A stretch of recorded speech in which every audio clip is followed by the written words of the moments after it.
Hey guys, and welcome back to Connor Reads. We're jumping into the third installment of the sixth book of Robert Jordan's Wheel of Time, The Lord of Chaos. And there's going to be spoilers from the outset and throughout, as always. So if you haven't read this book, don't watch this video. If you have, come join me. Let's get into it.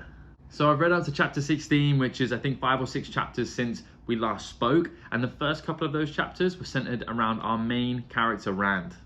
And something big happened. So Rand bumped into Verin and Allana, and they had taken the women from Two Rivers who could channel, and their goal was to bring them to the White Tower. And this was, as far as we know, before they knew that the split had happened.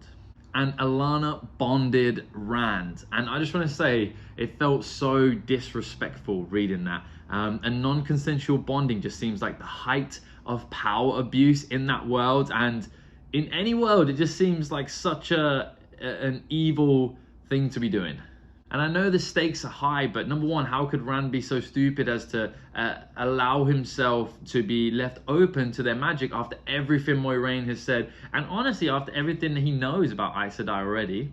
And number two, I think Rand's attitudes towards women as a whole are causing him so many problems, and I'll explain. So first of all, he underestimates all the women around him. So the Maidens of the Spear, for example, he wants to protect them as much as possible. But from what we know, they are like literally the most badass fighters of anybody we've met. And the fact that he doesn't trust them to do that for him is, hampering his whole quest, because they may be the best people for the job, and it seems like they are in most cases. And also, if he's gonna hold them back, that means someone who's less qualified needs to go and do the job, which is just dumb. The second thing is he also seems to underestimate any women that's facing him, and not so much always underestimate them, but he has so much leniency towards them. We saw it with the Forsaken, with Lanfear, and we've seen it a couple of times now as well. Same with Allana. Like, as soon as Allana bonded him, realistically, he should have destroyed her, because now she has a hold over him, and he has no idea where she really stands and what she wants to achieve. So in a weird kind of way, him underestimating the women he's facing, and also not treating them properly as a threat, and treating them as if they are like something to be not harmed, is borderline sexist, because in this world, Aes Sedai have run things for 3,000 years. They are the most capable, the most cunning, and pretty much the most intelligent characters in the book, and have been in the world for the last 3,000 years. Like, the fact that he keeps on this old school mentality of his, which for him is noble 18 months ago, but considering so much has changed and he's seen so much, and so much of the evilness has come not just from men but from women in power, like, he needs to change those ideals as quickly as possible. I also predict that Allana has signed her death warrant. There are so many people who, when they find out that she illegally or immorally bonded him, are going to want to kill him.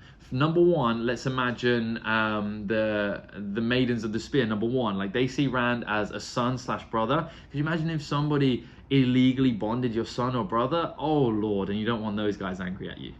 And the second group of people, I think Avinda, Elaine especially, and Min, when these three find out Allana illegally and without permission bonded Rand, I think that this is what those three are gonna bond over, if that makes sense. So it's always gonna be tough for them all three to love one person, but they're gonna find a way to do it if they have like a common enemy and a common goal. And if they find out that someone's trying to muscle in on their man without consent, then I think this might be a thing that brings those three together, and they're going to destroy Allana for sure. So, it was disrespectful, illegal, and I hated reading about it, but, she will get her comeuppance, but Rand should have done something immediately.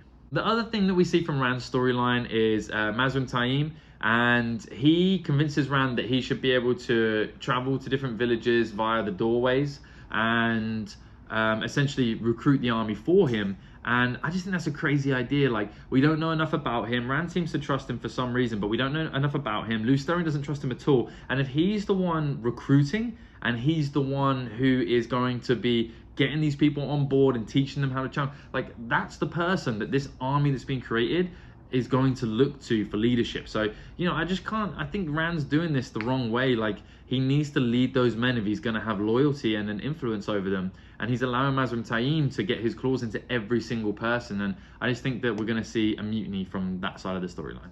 Then we jump to Salidar. Salidar is where the chunk of what I've just read comes from. And finally, that storyline is progressing. So I think that the Red Aja is showing a bit of desperation. I think Allana is panicking, the current Amyrlin seat. And then also there is another Aes Sedai secret. Well, I mean, they have 1 billion secrets, it would seem, but this one seems to be a really big one.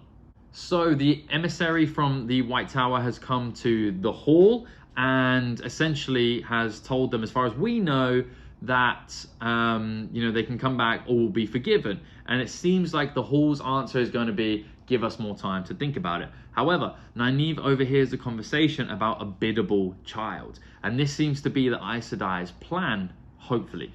Now, I was like, what could a bidable child be? So I googled bidable just to get like a definition, and there were 2 definitions. One was meekly ready to accept and follow instructions, and the other one was strong enough to justify a bid. And if we're talking about an accepted or a novice, which is what the Aes Sedai say, refers to as a child, you know, it literally means the opposite. So one is someone super strong who could justify a bid, maybe for a Amyrlin seat, and the other one is someone that they control, so they will do their bidding for them. So, you know, I'm hoping it's the second one, but based on Aes Sedai, I wouldn't put it past them being the first one. And either way, I think they're setting up Elaine to be their Amyrlin seat, which I hope and pray. I feel like she would be such a good Amyrlin seat, way better than Nynaeve, way better than Egwene. Yeah, I think she would be the right person. So my prediction is, and it has been for a while, is that Elaine becomes the Amyrlin seat. But this just doesn't seem like a big enough secret. They took the Ebu Dar information in their stride, and that information was in Teleram Riyadh. They just wanted a need, right? A need, and what the need was they wanted a way to ensure that those Aes Sedai they were with would follow and support Rand. And that took them to Ebu Dar, took them to like a secret room that, you know, based on what we saw, hadn't been entered or messed around with in a very, very long time. And they believed there was Teleram Riyadh in there. And Elaine was certain there's a bowl in particular that's something to do with the weather. Now, I thought about it long and hard, and I thought, you know, if it seems like no one's touched it in such a long time, therefore it can't be somebody aiding the Dark One with the weather. I think the Dark One really is the person who has, you know, changed the weather and made it super hot everywhere. But it can't stay that dry for the entirety of the next, you know, 8 or 9 books, surely. So I think it's just something that will help out with the weather. And I was like, well, how does that commit the Aes Sedai to being on Rand's side, supporting Rand? And I thought, well, you know, maybe there wasn't like a direct way to do it. So maybe Teleram Riyadh showed them somewhere to go and something to go after that would connect them with the piece of information they need or the person they need to get the Aes Sedai to support Rand. So, you know, it's big and it's wide and it's massive, and I'm struggling. I really don't have a prediction for it. I think that them going there will open up like a new set of scenarios that will give them the information that they're looking for. An amazing thing happened. Nynaeve and Elaine stuck it on the ladies from the hall. They said, listen, you're afraid, nothing's happening, you're going too slow. And it's so true. And they basically said everything that I feel like I said in the last video. And it was that the Aes Sedai are clearly like the most intelligent people in the books, especially the whites and I forget the other one, but the very scholarly ones. Like, they have so much information, so much knowledge. They are incredible at conversations and getting people to do what they want. They are, you know, they seem to have great morals, like most of them, when they decide on what it is they want to do. You know, all their morals will lead towards that one thing.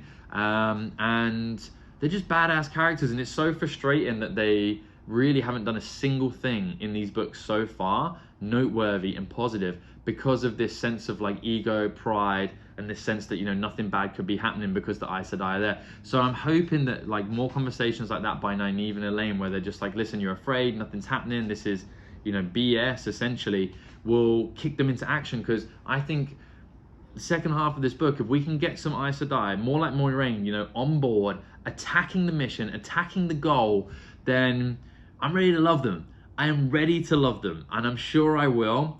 And that wasn't even a chapter, it was like a paragraph where she laid into them, was just relieving. Like, it felt like a pressure had come off my back, and it kind of felt like I was in like a weird, I don't know if you've seen Black Mirror, but like a Black Mirror episode or something where, like, I know all of our main characters know that they need to get in gear and get busy and go after things, and all they care about is how politely people are speaking to them and the proper protocol. And it's like maddening, absolutely maddening. So it felt like finally I was blinded, now I see kind of moment from that, and it was just amazing. Probably one of my favorite scenes in the entire series. Now, obviously, the girls are going to find a way to go to Ebudar. Like, there's no way that doesn't get revisited this book. So my prediction is that they go in that direction. I'm praying that Tom and Julian go with them. And I'm also repeating my prediction that Morgideon escapes. Otherwise, they have to take her with them to Ebudar. And I just don't really see that happening, number one. And number two, I think Robert Jordan is setting us up to forget how, frightful and impressive Morgideon is. She was and is, cunning, intelligent, badass, and sneaky, and she seems to be getting more and more confident. So I believe she's going to escape and take a lot of the information back to the Forsaken.